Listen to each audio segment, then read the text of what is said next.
You're listening to the Optimal Performance Podcast. The OPP is brought to you by Natural Stacks, makers of 100% natural and open source supplements designed to help you live optimal. For more information on how to build optimal mental and physical performance into your life, go to naturalstacks.com. As I customarily do before we jump into this episode of the OPP, is to talk about one of the products that I love. And today I'm going to talk about GABA Brain Food. You guys are probably already familiar with the 4 brain food lines that we at Natural Stacks carry, which is the acetylcholine, the GABA brain food, the serotonin brain food, and the dopamine brain food. And because this episode is about sleep, I'm going to talk about the GABA brain food. GABA is a really effective product for me that I take as part of my nighttime routine. And I have a night stack that I do every single night. And that is magnesium. That is the MagTech product that we have. I usually take 1 or 2 GABA, and then I take the Prebiotic Plus. And what I've found is the GABA helps me get into relaxation before I head off to sleep. And what I love about it is that about a half hour after I take it, I start to relax sort of in my shoulders and the back of my neck.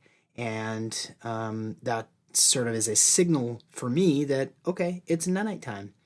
As always, these products are made specifically to work with the other products. And as the GABA Brain Food product was created, it obviously goes well with the MagTech and the Prebiotic Plus. So if you're having trouble with sleeping, or if you're listening to this, you're probably interested in sleeping, try the GABA Brain Food as a nighttime supplement. I think you guys would really like it. And always use the promo code MAC15, MAC15 for 15% off your first online purchase. And while you're there, stock up on some other great stuff, because there is a plethora of awesome products that we bring to you. It is my pleasure. In this episode of the Optimal Performance Podcast 170, we talk with Dr. Michael Breus. Michael Breus is the guy for sleep, and he's been on Dr. Oz. He works closely with lots of very, very well-known, very high-profile wellness entrepreneurs and doctors and researchers. And this guy has come up with these sleep chronotypes. We all can take this free online quiz to figure out what our chronotype is. I happen to be a bear, which is I go to sleep a standard, 10 o'clock, 10:30, and I'm up at 6. But this conversation really ranges all over the place, and we dive deep. And he does so many of these podcasts. He's really polished, really likable guy. We get into sleep quality. We get into melatonin a little bit. We talk about CBDs for a little bit and what sort of effect CBDs can have to improve sleep. And we also talk about how it affects our performance, how the importance of sleep, how much sleep we get. You don't need 8 hours. Bing, bing, bing, bing, bing, bing. You don't need 8 hours of sleep.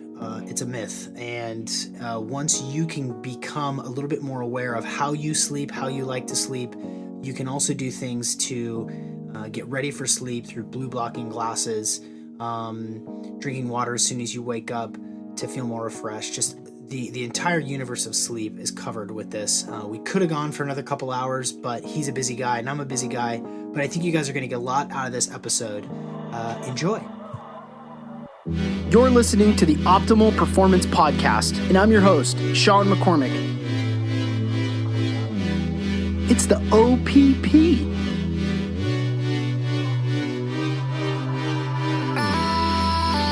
I'm a performance coach, a wellness entrepreneur, a blogger, a speaker, a biohacker, and it's my privilege to bring to you the leading experts in the field of performance. So let's dig right in. Okay, we've got Dr. Michael Breus today on the Optimal Performance Podcast. Dr. Breus, welcome. Oh, thanks for having me. I'm excited to be here. Nice. So one question that I ask every one of our guests, the first question I ask is, what's in your body? At the moment that you're recording this, what have you taken and consumed today? So I had matzo ball soup for lunch. So that's where it starts. Nice. I have a pretty decent routine in the morning. I have a supplement routine. So I am big into omegas. I actually take 3 grams of omegas 3 times a day, which is a ton of omega. Wow. There's a reason for that. I'm post TBI. I had a traumatic brain injury 6 years ago, and so we're still tweaking around and trying to make sure that everything is copacetic up there, because I definitely have had some pretty significant residual side effects from that. And so I'm on a specific omega for brain damage protocol. So I do that. I also take vitamin D3, 5,000 IUs a day. I also do CoQ10. Um, and and I do Athletic Greens. I don't know if you're familiar Yeah. with that product. I dig that product a lot. I don't know why. I tried it and it just works great for me. I have it every morning on an empty stomach with a branch amino acid chain. And I do that before I work out. I try to work out most days, but traveling and whatnot, sometimes I can't. So that is what is in me today. Nice. So your morning routine is some vitamins, the athletic greens, Yep. and then you kind of, I guess it's not really fasting, but then you fast kind of till lunch and then whatever's for lunch. Yeah, usually that's exactly what happens. Usually I'm working out between breakfast and lunch because my chronotype is one of more of a night owl, what I call a wolf. And so I'm terrible in the mornings. I have to get up at 6:30 to wake my kids up, and I dread it. It's just the worst time of day for me. I tell people all the time, the only thing I like less than mornings are morning people, because they're so damn chipper and it makes me sick. So I'm just not a great morning person, and I really have a hard time eating in the mornings. I just don't have an appetite, which is common for night owls, or what I call a wolf. So that's not particularly surprising. And I try to have a reasonable lunch. We had leftover matzo ball soup, so you can't ever go wrong with leftover matzo ball soup. And by the way, this has been driving me crazy. Like, the big craze about bone broth that's been going on for the last 2 years. Oh yeah. Okay, Jews have had bone broth since the dawn of time. Okay, it's called chicken soup, right? Like, that's what it is. It's full carcass chicken that's boiled, and then you put a fresh one in for the meat, and it's bone broth, right? So it's Yeah. always so funny to me how what's old becomes new again. Um, Right. so that's my story. Is I'm full of matzo ball soup, vitamins, and athletic greens. Sounds like a true biohacker. Sounds like a true optimizer. I'm not surprised whatsoever. Yeah, So this is all you're the sleep guy. I mean, I you am. you're the guy. You're the dude. Did you know 10 years ago, 20 years ago that you were bound for sleep ubiquity? No, I sleep ubiquity. I like that. No, I didn't. I started practice 19 years ago, and when I was in graduate school, I was actually interested in sports psychology primarily. And there was a great residency in at the University of Mississippi Medical Center, and it was really a medical psychology residency. And so I applied for and got in, and there was an open rotation in sleep for the first quarter, and in the sleep laboratory. And I was all excited to do sports psychology. I thought it was going to be the thing I was going to do. I was all juiced. This was going to be fantastic. And they said, "Hey, we've got extra room on the sleep rotation. Will you take it for us?" I'm like, "Sure, it sounds interesting. Could be fun. How bad could it be, right?" And literally by the third day, I absolutely fell in love with clinical sleep medicine. I knew that was where I wanted my career to be. I mean, dude, I help people in 24 hours. It's crazy.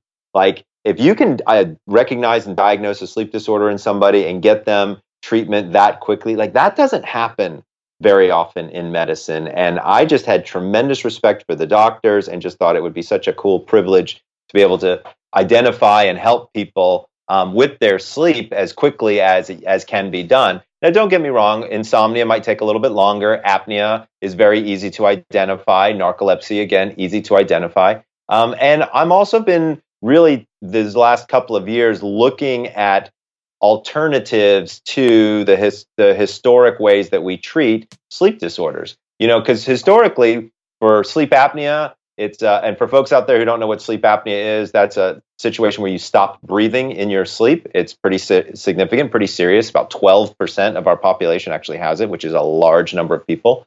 And so when you start to look at things like sleep apnea, nobody takes into account inflammation, right? which is fascinating to me because I would just think, wow, you're obese, your C-reactive protein is off the charts, your cortisol is completely out of whack, and nobody bothers to look at inflammation. Like, it's just amazing to me that nobody's starting to look at those things. So I'm definitely kind of on the path to look for more integrative and alternative understanding of the sleep disorders, because that might lead to treatment. Because let's be really honest, while I get an opportunity to help people very quickly, and I feel very fortunate to do that, there are plenty of people I can't help.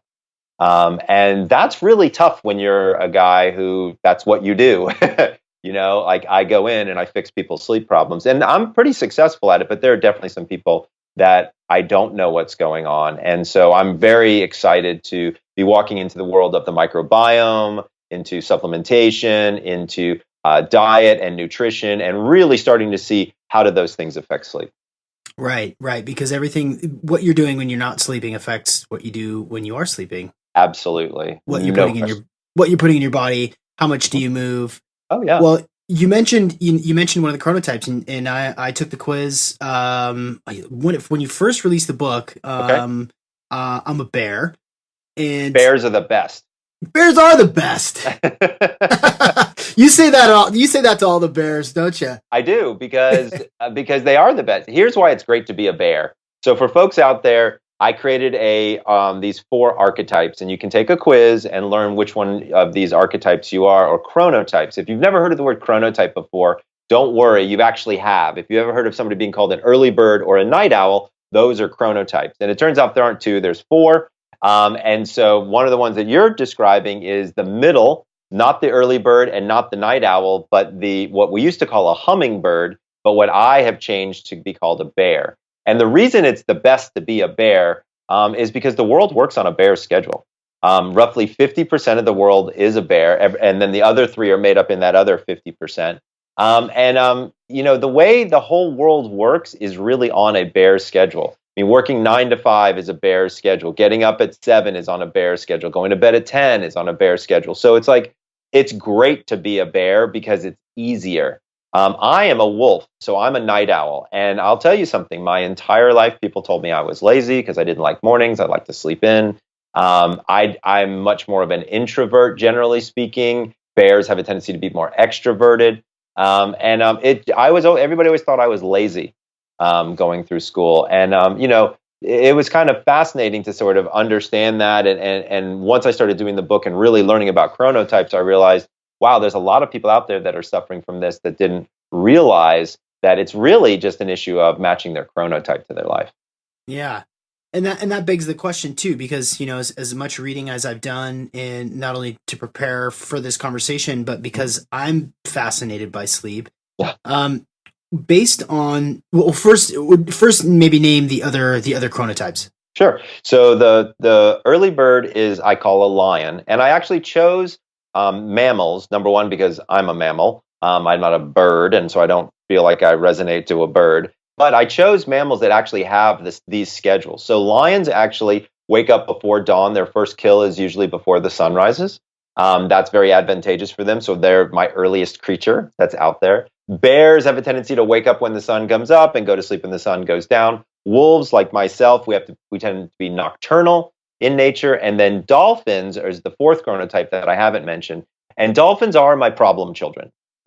These are the folks that have got insomnia, and they can't tell what their chronotype is. And by the way, these chronotypes are actually genetically predetermined.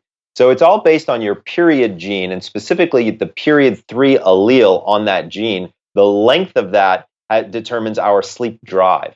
And so how much sleep does our body require? It turns out that wolves or night owls and dolphins don't require as many sleep cycles as bears and lions do. And there's literally over 300 studies looking at these different chronotypes in different ways to understand what is appropriate for them on a scheduling perspective, right? So if you're a lion, as an example, and you want to do an activity with somebody that's a wolf, when's the best time to do it?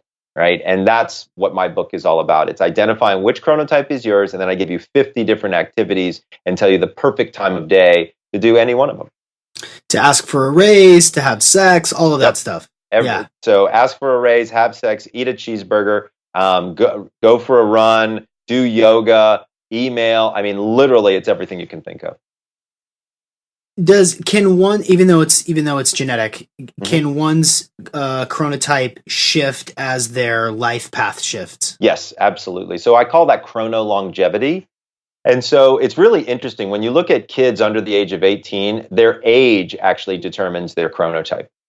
So, as an example, if you remember back to the days when you were a teenager, I actually have two teenagers in my home right now. And what they always want to do is they want to stay up until 2 o'clock in the morning and they want to sleep until 12 o'clock the next day, right? That's a classic teenage maneuver. That's a wolf's behavior. So, almost all teenagers are wolves.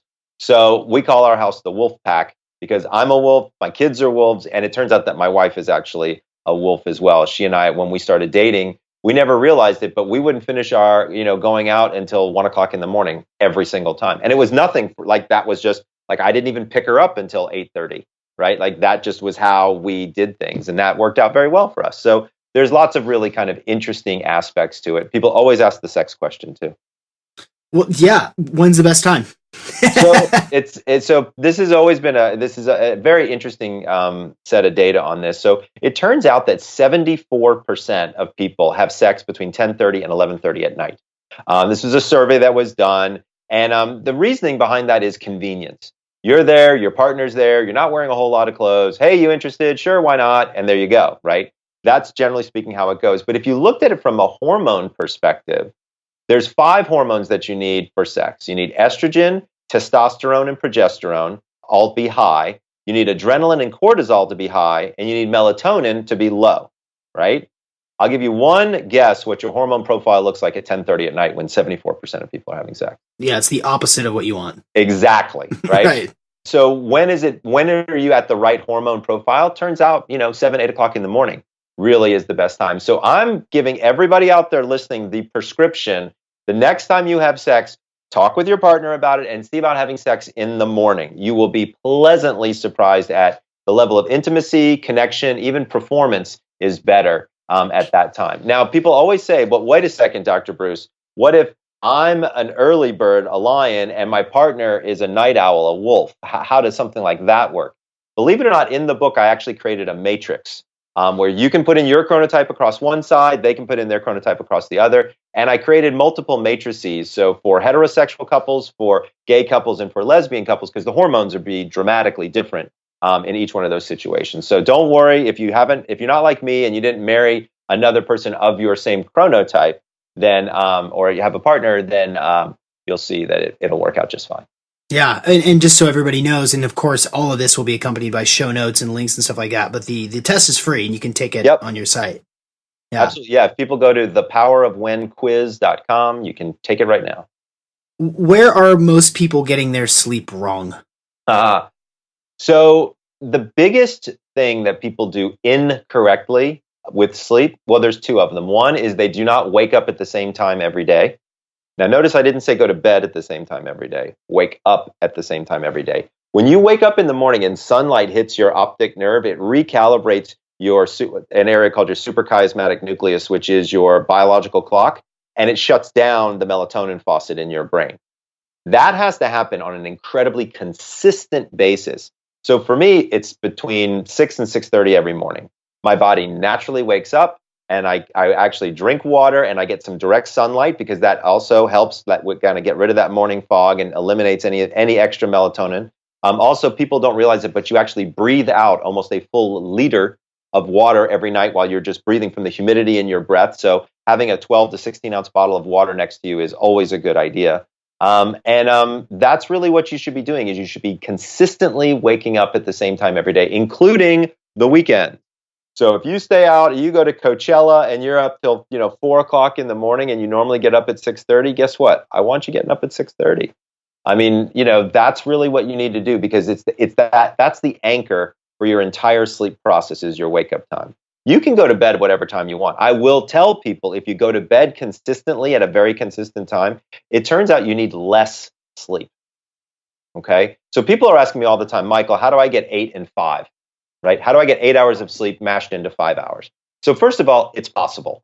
There's what are called polyphasic sleep schedules that are out there. Some are better than others. They're not the healthiest thing in the universe, just to make that clear to everybody. But one of the ways so as an example, I sleep 6.5 hours a night. I have most of my adult life, and it's because my sleep schedule is so consistent. My eyes are closed at midnight, and I'm up between 6 and 6:30 the next day. My brain knows what to do, is the point I'm making here. And so by maintaining a consistent schedule, the thing that people mess up the most is that inconsistency. And again, more so on the wake up side, but if you can do it on the going to bed side, it's really going to be much better for you in the long run. I would say the second thing that a lot of people do who have sleep problems is go to bed too early. Now that's going to seem very crazy, right? Like, especially for my insomniacs, I'm telling them all the time, by the way, you go to bed too early, because here's what happens. They're freaking exhausted, right? And they've gotten home early. They can barely keep their eyes open. They shove a little food in their mouth and they're like, I'm just going to bed at 8 o'clock and I'm going to catch up on all my sleep. And while they might be physically tired and have a lot of sleep drive, their circadian rhythm isn't ready to go to bed. And so they get in there, and what happens? They either fall asleep for 30 minutes, wake up, and then they're up for the rest of the night, or they can't fall asleep at all and they just get pissed off and then they end up walking out of the bedroom. So the two big areas are consistency and don't go to bed too early. Yeah. Man, there's so many good nuggets. You've done this before, haven't you? I have. When it comes to circadian rhythms, I've learned, and tell me if I'm wrong, but Sure. Circadian rhythms are endogenous and created within the body in our own sort of natural cycles. Mm-hmm. So for those of us who are in the higher latitudes, living in here in the Pacific Northwest, yep, we don't have the luxury, Michael, of waking up and going outside for sunshine. Like it's just not a thing, Right.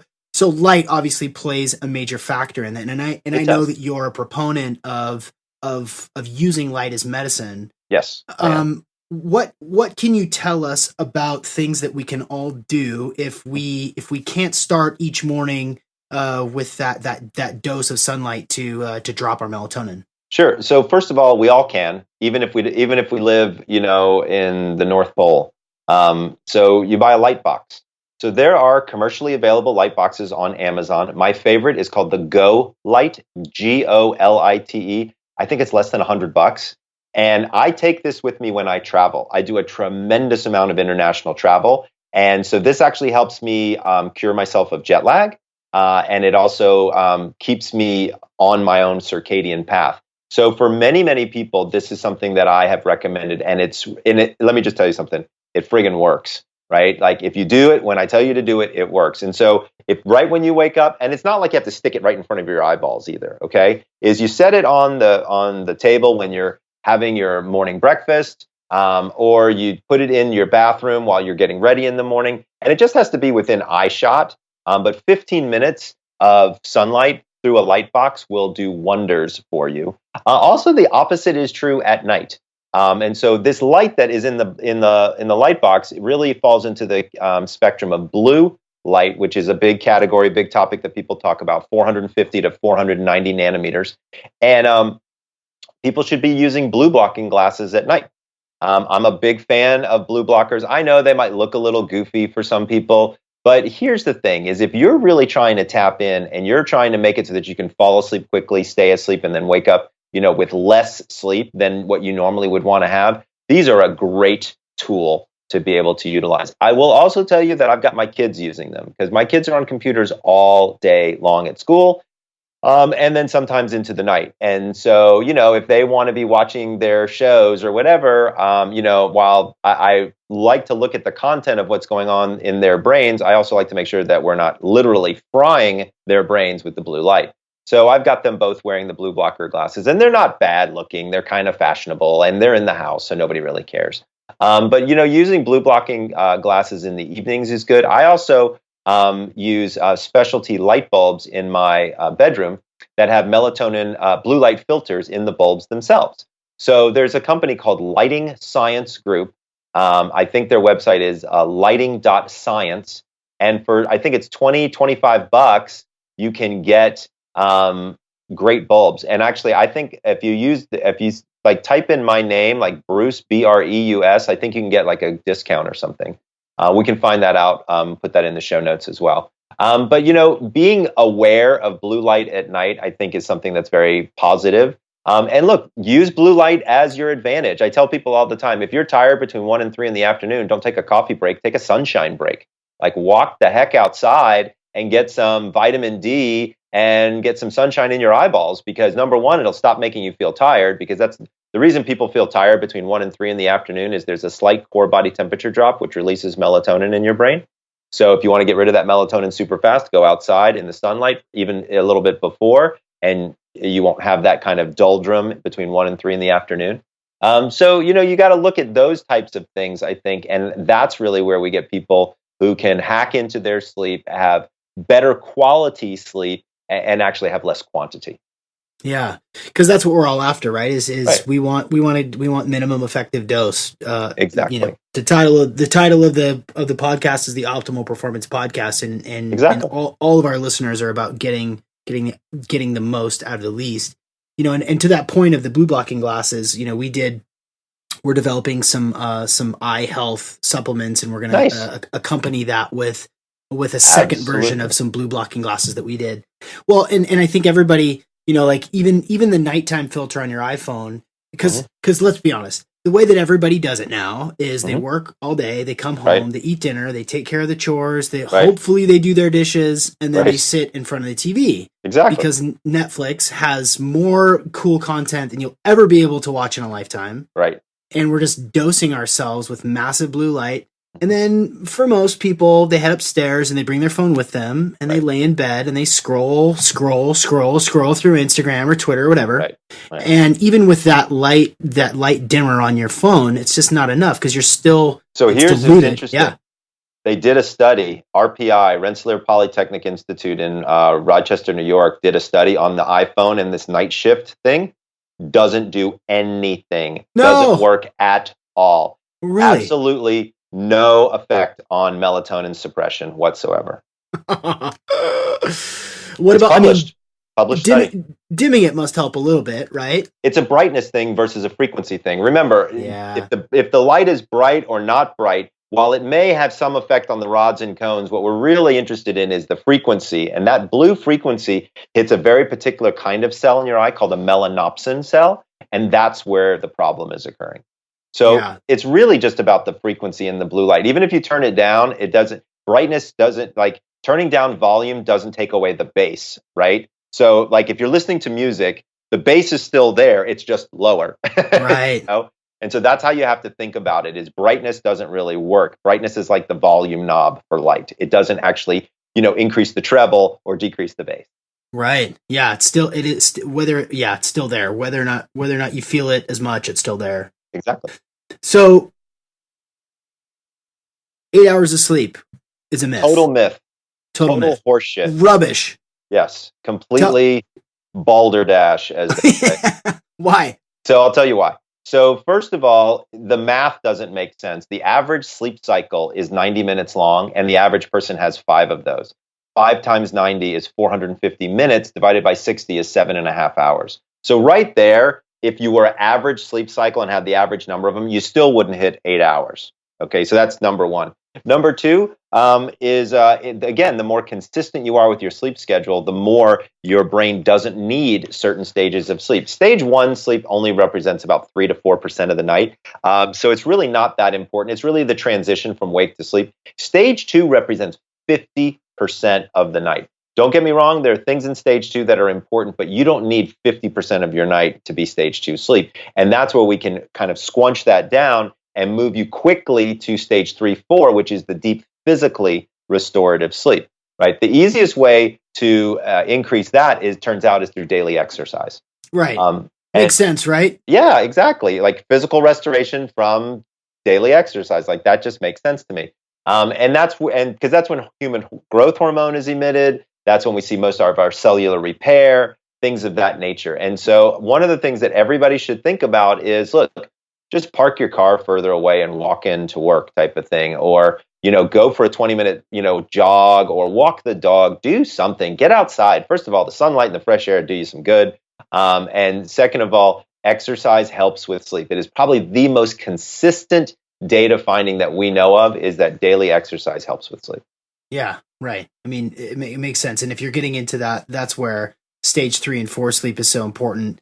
Yeah. But then the REM sleep obviously is where we get that mental rest. Yeah, and so REM sleep is our mentally restorative sleep, and we now know that we move information from our short-term memory to our long-term memory. And so stage 3, 4 actually helps filter some of that information, and then once it's filtered, REM moves it from our short-term to our long-term. And it creates this organizational substructure inside of our brain where we kind of file pieces of information, and then each piece of information is linked to another one so that it's easy to be retrievable. Now, that linking process we think is dreaming, right? So that's why you've got all these weird things that happen in your dreams, is because it's a new piece of information is being linked to an older piece of information. So, you walk into school and you're, and you haven't been in high school in 20 years, and your third grade teacher is eating a bowl of spaghetti, with your old dog, and you're like, what the heck is going on? That's because there was some new piece of information that somehow or another got linked to those other pieces of information, and that's kind of how your brain is interpreting it.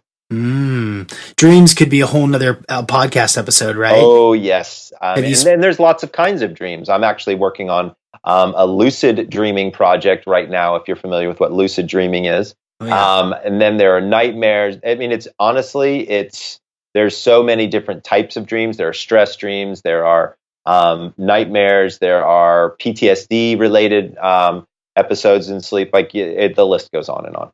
Yeah, have you dipped into like this sort of esoteric, Carl Jung sort of dream analysis, dream thinking? So I've never been a big dream analyzer, and I'll tell you why, is because nobody's really come up with kind of the definitive aspects to dream analysis. You can analyze it and I can analyze it. We could both be right and we could both be wrong.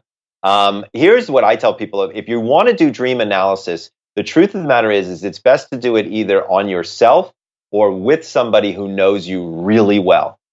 Because they'll know, because when you tell them, hey, I had this dream, they'll be like, oh, well, that sounds like something that happened to you 3 days ago. Right? And because you won't remember it, but somebody who knows you well might be. So whoever your partner is, that's the type of person that you could talk about your dreams to them and then kind of start to walk down the path. But look, there's no dictionary that says if you're in water, you hate your mother or something stupid like that, right? Like it just doesn't work that way. Yeah. Well, there's the teeth falling out one that everybody has, right? Yep. Very common, the teeth falling out. That's usually a stress related dream. I've had that dream before. Have you? Absolutely, I have. And especially, I've noticed that I had it more so when there was stress going around my kids than anything else. So it wasn't necessarily stress that was happening with me, but stress that happened when we were surrounding my children. I had that dream where I was eating and my teeth just started falling out. And I was like, what the heck is going on? And then it became a lucid dream because I knew what it was. So it actually turned out to be fine because I was like, oh, this is a stress dream. Yeah, wait, I have control of this. Right. My teeth are not falling out and I can fly. Exactly. And I'm going to order a supermodel to fly with me at any point in time that I so choose. Absolutely. Orgies in the sky. Right. Exactly. So let's talk a little bit about diets and supplementation. Sure. And I think that it pairs nicely with sort of nighttime routines because Absolutely. I myself, and I assume you too, I mean, despite the fact of you flying back and forth across the country in the same week, I bet that there are certain things that you do each night. Sure. There's also products that we carry that I think aid that we know aid the sleep. GABA. Absolutely. I'm a GABA big fan of GABA. Oh, yeah? Yeah. Absolutely. GABA are the brakes of the brain. Okay, so we produce a tremendous amount of GABA in our head, but sometimes we don't produce it at the times that would be most opportune for us going to sleep. And so when somebody uses supplementation with GABA, that's kind of what it does, right? And so the big thing with GABA is you need to be careful to make sure that the quality of your GABA is of good stead. There are actually many different types of GABA that are available in the marketplace. I can tell you, historically, me personally, I've used the type of GABA called pharma GABA, which is made by a particular company, and I'm very particular. So I go into the companies and I'm like, give me your purity standards. I want to see your, all of your because you have to quarantine these ingredients when they come in. You got to make sure there aren't any parasites. Like there's a lot of stuff that you got to do before you make an ingestible. And so that's why I'm kind of crazy about all that stuff. But I like pharma GABA. There are some other forms of GABA that are good as well. Yeah. So the three products that we really sort of push for sleep are the GABA brain food, which also includes just for our own edification, and our listeners are gonna maybe Hmm. know this, maybe not, but L-citrulline, rosemary extract, and grapeseed extract. L-citrulline is an amino acid. Rosemary extract is rosemary, of course, and then grapeseed to increase nitric oxide production to help GABA pass through the blood-brain barrier. But we have that one, and then we have magnesium. I'm Um, a huge fan of magnesium. Essential, right? Yeah, it's a big Yeah, deal. And so many people are magnesium deficient. right. So many, like honestly, dude, if you're not eating like a bushel of kale a day, there's no Yeah, way you've got enough magnesium because our body doesn't produce it. We have to ingest it, right? So we right. have to get it from alternative sources. And a lot of it gets eaten up and pooped out, so not absorbed. So we have to kind of think through that. And is it okay if I give everybody kind of a recipe for a great way to get magnesium? Is that cool? Please. So I created this thing called banana tea. So it turns out that bananas are loaded with magnesium, but the peel actually has 3 times the amount of magnesium as the fruit itself. So here's what I have people do is go out and buy an organic banana, okay? Wash it off, cut off the tip and the stem, cut it in half, leave the fruit in and the peel on it. All right? Put it into about 3 cups of boiling water and boil it for about 3 minutes, right? Until it turns brown. And then steep the water into a teacup and drink the water. It's loaded with magnesium. It is delicious. You got to like bananas. It's a great alternative to chamomile tea, and you can actually give it to children because there's a lot of these supplements that I would never give to kids, but this banana tea is perfectly safe for children. Where did you come up with that? Well, I actually was working on it on the Dr. Oz show. We were looking for a way to take good food and make it available for people at night. And we were looking for ways, and magnesium turned out to be, we knew about magnesium and we were just like, what would make sense? So we tried a couple of things. Tart cherries have a tremendous amount of melatonin in them. And so sometimes I have people who even include a little tart cherry juice in in the banana tea.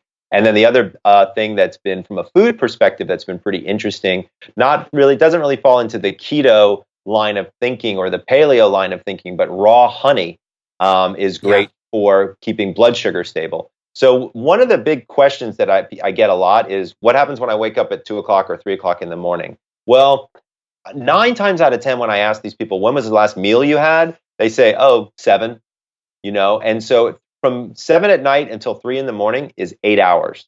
Like your body's been fasting for 8 hours, and you might have moved through all your blood sugar. So what happens is your brain says, holy crap, there's no more blood sugar.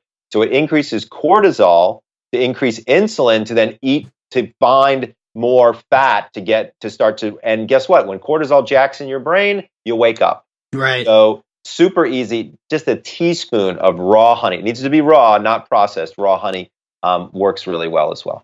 What about apple cider vinegar?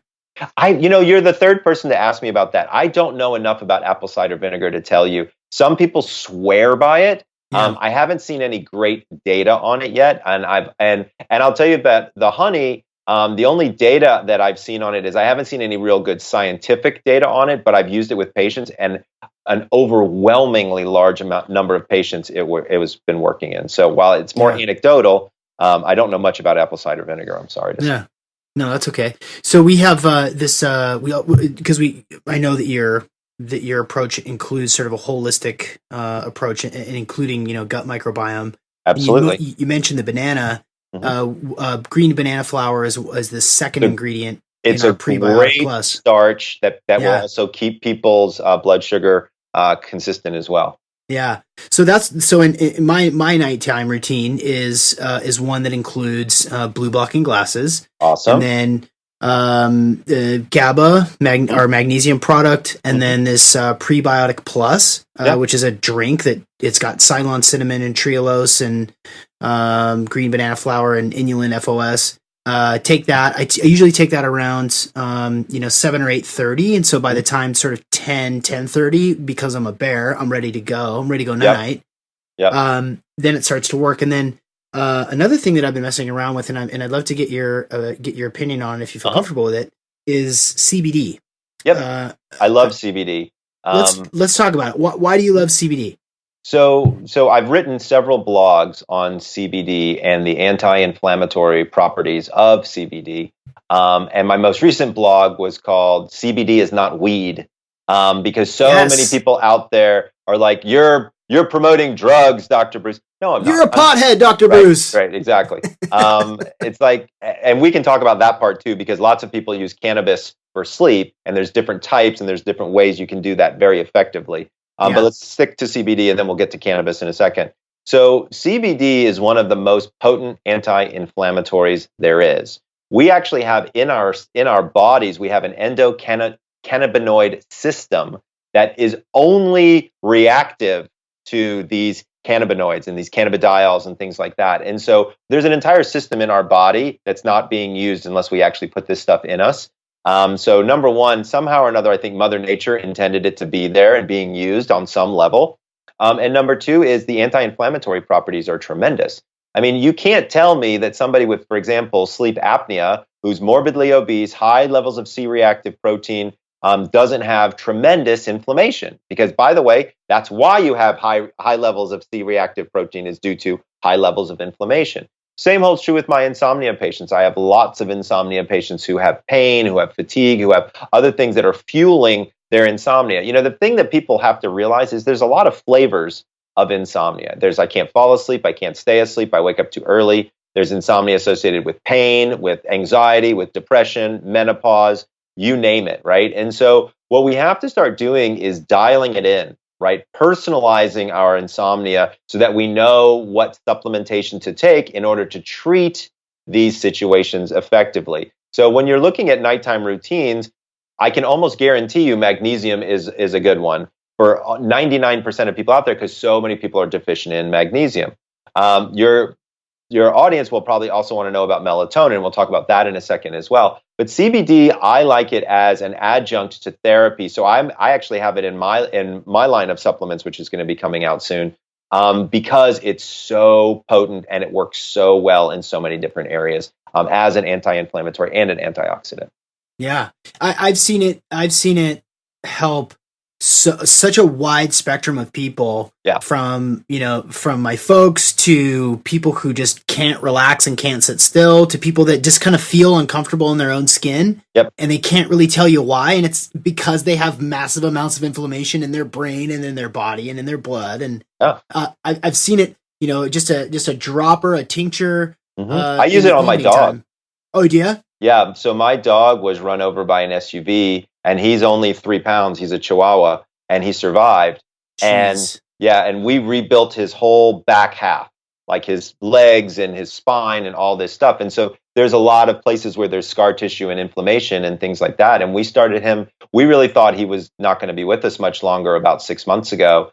And somebody said, "Hey, have you ever considered CBD?" And I was like, I'm studying that for my patients, but I never thought about it. And they actually make pet CBD. And I got to tell you something, this dog's a different dog. Like it's like he's 10 years younger or something. It's unbelievable.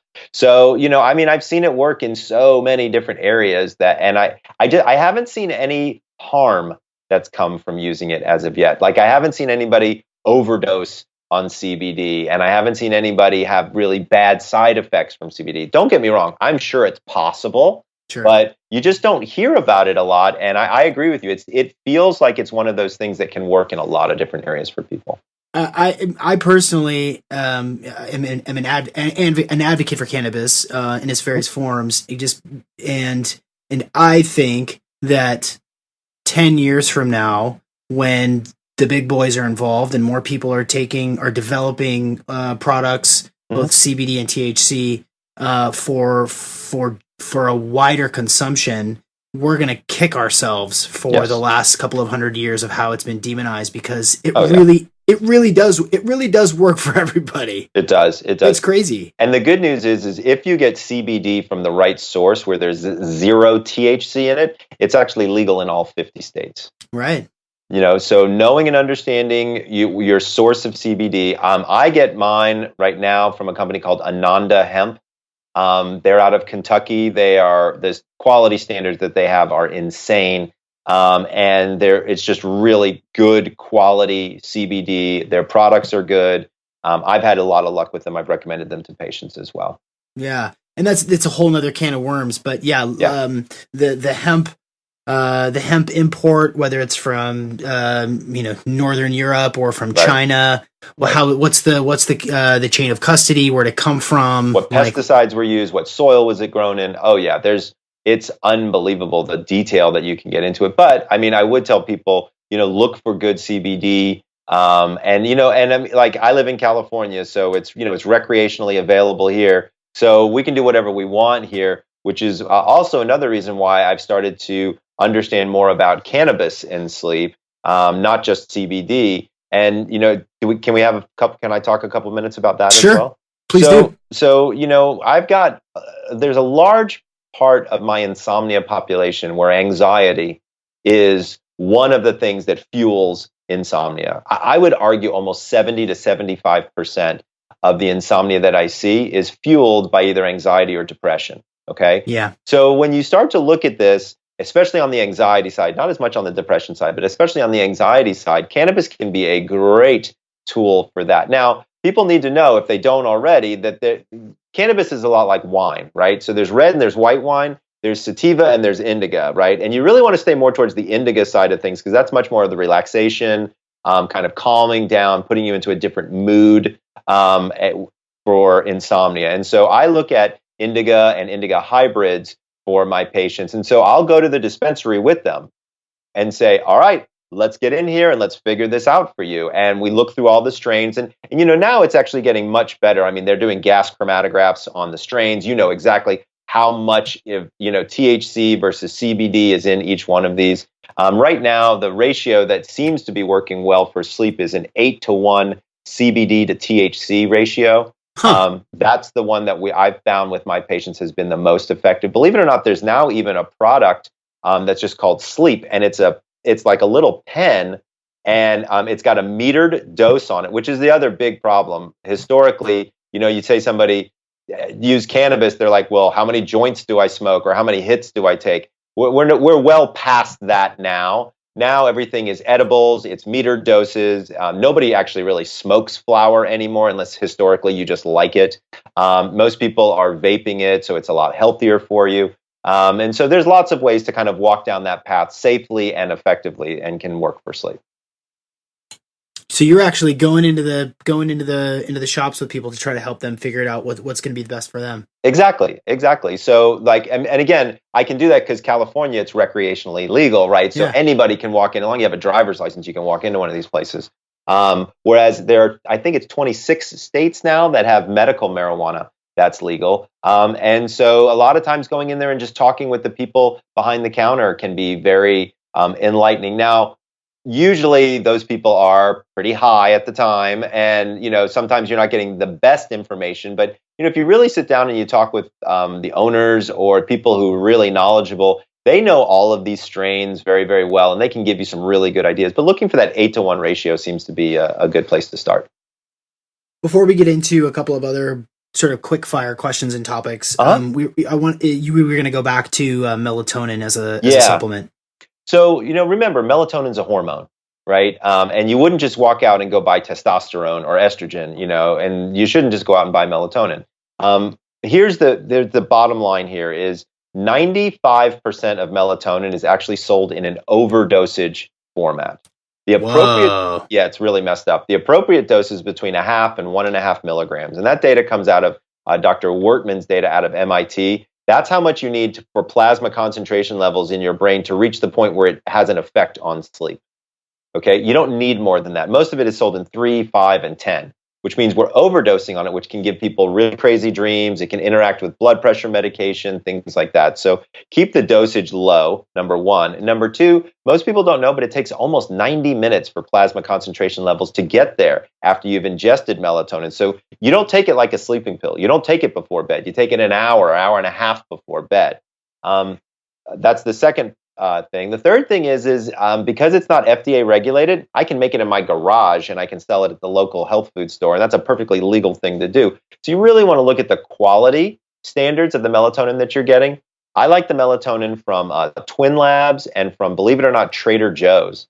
So I went into Trader Joe's, and they're the only people that actually have a 0.5 milligram dosage. It's 500 micrograms, which is a half of a milligram. And it's chewable and it's right there on the shelf. I use it for jet lag and trips. That's really where melatonin works its magic, is when you're traveling from time zones.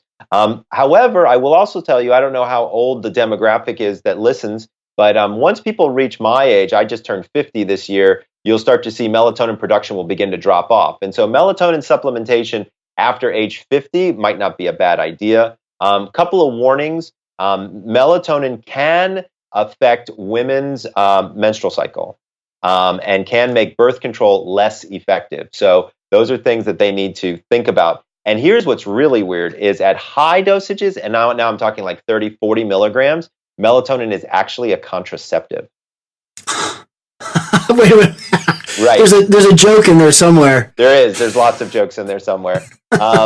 Like we get somebody to fall asleep and then they can't have sex and all Right. that. Right. There's a joke in there somewhere for sure. Yeah. But here's where the problem comes in is with children. And so Dr. Oz and I did an expose on melatonin 2 years ago. And we had thousands and thousands of parents write in and say, I give melatonin to my daughter or my son. Is that okay? The answer is no, it's not okay. There are very, very few children out there that have melatonin deficiencies. And I can't think of anything worse than introducing a contraceptive into a young female developing body. Like that seems stupid to me. There is one caveat, and that is with children who are autistic or on the autism spectrum. We have seen at high dosages, 3, 4, and 5 milligrams, it's extremely effective in that group. We don't know why, but it is. Wow, interesting. Yeah, it's cool stuff. So what's your night routine? Let's just say you're not flying to New York and back in a day. Yep. What do you do in evening times? So my nighttime routine, we because I'm more of a night owl or a wolf, we have a tendency to have dinner a little bit later. So I usually don't finish dinner until about 7:30, 8 o'clock. I will admit I'm a snacker before bed. I'll show you. Shame on you. No, I've got shame on you. No, I've got a good snack. I'll show you that I've got. I wonder if it's here. So as a nighttime snacker, this is the stuff that I like. It's called night food. Called night food. Yep. And it's these bars, and they were specifically designed to help curb your cravings at night. Huh. And it's healthy because, so what was interesting is I met this guy and he told me the story, and it's the same story that I had myself. He was like, I snack at night, and I always snack on something salty or something sweet, right? So chips, ice cream, cookies, whatever. And he was like, I was gaining weight. And so I decided, well, you know what I'll do is I'll just snack on protein bars instead. Well, guess what happens when you eat protein bars at night? Number one, it's not great for digestion. Number two, they give you energy. And so it's hard to go to sleep when you're snacking on a protein bar. So they're really, and you could have fruit, but fruit is full of sugar at night. And so that's not a great option. So he developed actually a really tasty bar. It's called Night Food. People should check it out. I eat one of those almost every night. It curbs my cravings. It's fairly low calorie. I think it's like less than 200 calories in a bar. Does it taste like a Chewy Chips Ahoy and a Dorito and ice cream all in one? Not exactly. Is it sweet? It's 140 calories. It is sweet, and it uses cacao. Perfect. In it, so it's not like terrible for you and any of that kind of stuff. I've been very impressed with it so far. This one is called Cookies and Dreams. Nice. So, some cute marketing name or whatever. But I eat one of those. And then depending, sometimes I like to shower at night. There's a lot of data to show that taking a hot shower, a hot bath at night helps with sleep. I definitely am a television watcher. I wear my blue blockers, and I like to catch up on sports or whatever the latest Netflix thing is. I've been watching, lately I've been watching the show called Lucifer, which is really good. Cool.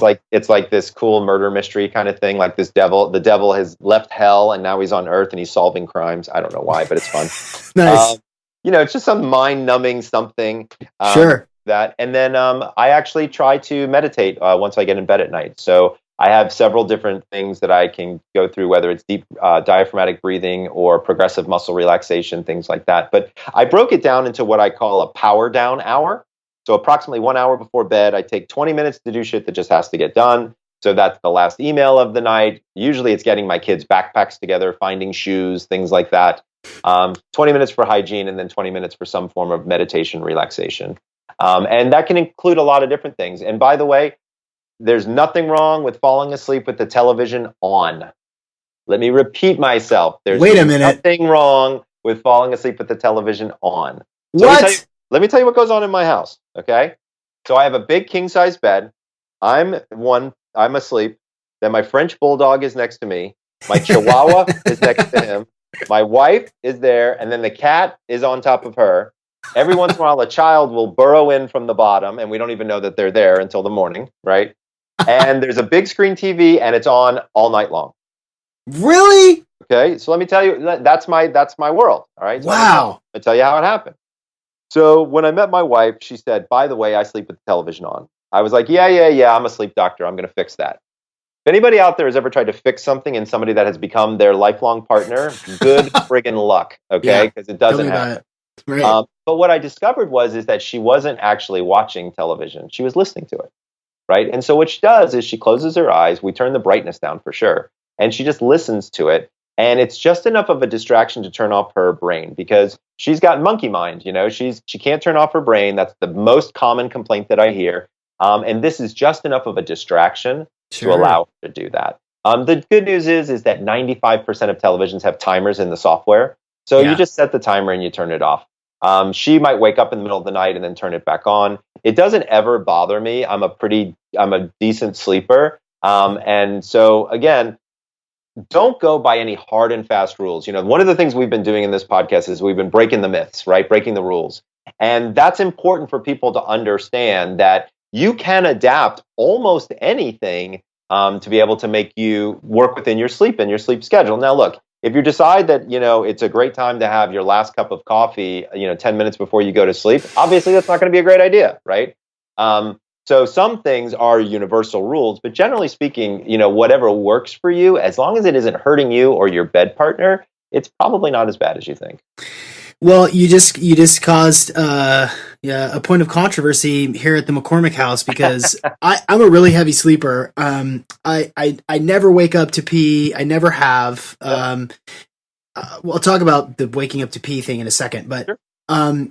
I have been an advocate for no TV in the bedroom. The bedroom is for two things, Right. and that doesn't include TV. And I've drawn a hard line, and I've stuck to it. And my wife loves the TV in the bedroom, and loves looking at her phone just to kind of just the detox from the day and the kids and the Total. to-do list and all that stuff. Man, oh man, I'm gonna have her listen to this, maybe or it's not. or not. But like I'm asleep in 5 minutes. As soon as my head hits the pillow, I'm out. I'm a bear, remember? So soon when that time comes, it goes. The one thing I was kind of excited to share, I learned this a long time ago. As we men age, our prostate, suffers, right? And so many of us, I'm 35. Many of my friends who are 35, get up once or twice every single night. Wow. And older, the older you get, I know that becomes more of a problem. This was a perfect time for me to share this. To be able to exercise your ability to stop your pee. Mm-hmm. So I've been doing this for the last 2 or 3 years to try to get out ahead of it because I really value my sleep. And the last thing I want to do is wake up to piss twice a night. Right. So what I do is every time I pee, about halfway through, I stop the stream and hold it for 3 seconds that's an interesting idea. Right. To exercise that sphincter. Right. To be able to shut that off. And I think in doing so, that I've strengthened my prostate and I've strengthened off that sphincter in my, my pier. Yep. And then, it's never been a problem for me. And I drink tons and tons of water. And I drink water at night with reckless abandon because I know that, when I wake up, look out, but it's never been disruptive. Yeah, well, that's interesting. Yeah. I've got a lot of patients who wake up to pee, men and women. And as we get older, we know that the sphincter on those bladders becomes looser and looser. And so it can give you a sense of urgency. When people wake up in the middle of the night, there's a couple cardinal rules that they should not do. Number one, do not look at the clock. Yes. Because you instantly do the mental math, right, and then you're pissed. Right. You're like, it's 4:00 in the morning. I got to be up in 2 hours. This sucks. And then you've got so much activation in your brain. you're not falling asleep anytime soon. So do me a favor. Don't look at the clock. Turn it around. You don't need it. You shouldn't even need an alarm clock. If you're going to bed at the same time and waking up at the same time, within 2 weeks, your brain will do it automatically for you. That's number one. Number two, if you don't actually have to pee, do not get up to pee. All right. So here's the thing that most people don't know is your heart rate needs to be at about 60 or below in order for you to enter into a state of unconsciousness. Right. So if you go from a lying position to a seated position to a standing position, guess what? Your heart rate ain't at 60 anymore. It's much higher. Because of gravity, you have to, push the blood up and down. So if you don't have to pee, continue to lie there and do deep diaphragmatic breathing. I like the 4-6-7 method, which is where you breathe in for a count of 4, hold it for 6, breathe out for a count of 7. You do that 8 or 10 times, your heart rate just drops. You fall right back to sleep very, very easily. If you got to pee, definitely go pee. But do yourself a favor. Put some strategically placed night lights along the way so you don't have to turn on the light when you get into the bathroom. Because the second you do, you told your brain it's morning and then you're screwed. Right. No, that's such great information. That's perfect for people to hear. Okay, so a couple of fast questions here for you. Yep. What do you know about the chili pad? Do you like it? I love it. So I think the chili pad is really good because it's great for menopausal women because it can cool you down at night. It's the only device that I've seen that can reliably cool people down. I have one actually here at my home. And we all fight over it during the summer. Right. Okay. What about a grounding pad or grounding mats? You like them or hate them? I like them for people who are EMF sensitive. I am not EMF sensitive, and for a while I thought it was all total BS until I met a patient who was truly EMF sensitive, and I said, "Do you want to try a grounding pad?" And they were like, and it literally changed their life over. Wow. So I have, I probably have a half a dozen patients that it's worked on, but all of them have come to me and told me that they were EMF sensitive. I don't know how you determine something like that, but I feel like it can be an effective tool, again, for those types of people. Well, I think that there's going to be more and more people that learn that there's sort of general unrest and that ringing in their ears and that irritability in the nighttime is directly associated with their cable, right? Yeah, all, sure. all the Wi-Fi and EMFs in their house. Yeah, totally. How about binaural beats or binaural frequencies? So the science hasn't been super fantastic on this. However, there is some science that shows that it works. I wrote a blog all about the science of binaural beats. So if people want to check it out at thesleepdoctor.com, just type in binaural beats into this search and it'll pop right up. There's enough data for me to tell you that I think it works. I would not say that we've cracked the code on exactly how to make it work yet, or at least it's not available in those 99-cent tracks that you can buy at the iTunes store or the Android store. I think there's a lot more technology that's involved in that. I just started working with a company called BrainTap, and that's one of the areas that they're very interested in. And they've created headsets and eyepieces where they have lights and sounds together. Where they've been able to basically get people into a meditative state in under 5 minutes, which is pretty impressive for folks who just can't get there. So I would say that the science isn't super clear on it yet, but we're definitely working in the right direction. I think there's something there. How about, and this is another contentious debate in my house, bedding, bed, mattresses, off-gassing of memory foams versus organic wool stuff from sheep who got massages. Right, exactly. Where are you at with beds? It's very similar to my thoughts on grounding pads and EMF sensitivity. There are some people that are just off-gassing sensitive. I'm not one of them. Look, I went into the plant where they were manufacturing Tempur-Pedics, and I was there all day, and I didn't have 1 ounce of a problem, right? And so, I've been in and around foam for long periods of time. I had my own mattresses at one point in time. I get it. There's definitely something there, and that people are sensitive to it. The vast majority of people are not. Or you could be sensitive and you don't know. There was a great book a while back called The Toxic Bedroom, and it's an older book, but it really did a good job of looking at the science then. I would love to find out if they have a newer version of that now, just to see what they're doing now, because I think there's some real data there. Yeah. So it's case by case. If you think you might be sensitive, or you are sensitive to smells or off gassing or plastics or something like that, then Yeah, you probably should buy a exactly. $4,000 wool organic Right. mattress with a cotton cover kind of thing. Yeah, just make sure you got a really good money back guarantee on that sucker because those beds, those super organic, non off gassing beds. And again, don't get me wrong, if people like them, go for it. They're expensive. And the reason they're expensive is because the raw materials are expensive. It's not like it's the same cost of the raw materials. And that's part of the reason why I think the industry historically has done that, is because it's the cheaper materials that provide most of the off gassing. Right, right. Yeah, in my house, my 4-year-old son sleeps on a more expensive bed than me because we bought him one of those, organic beds. Yeah. And so while we're on beds, is firmness versus softness also case by case? No, there are some general things that we can say about it. So first of all, if you're of Asian descent, it turns out that Asians have straighter spines than Caucasians. And so they like a much firmer surface because, we carry most of our weight through our torso. And so if you have a soft surface, you'll bend there and it'll start to hurt your back.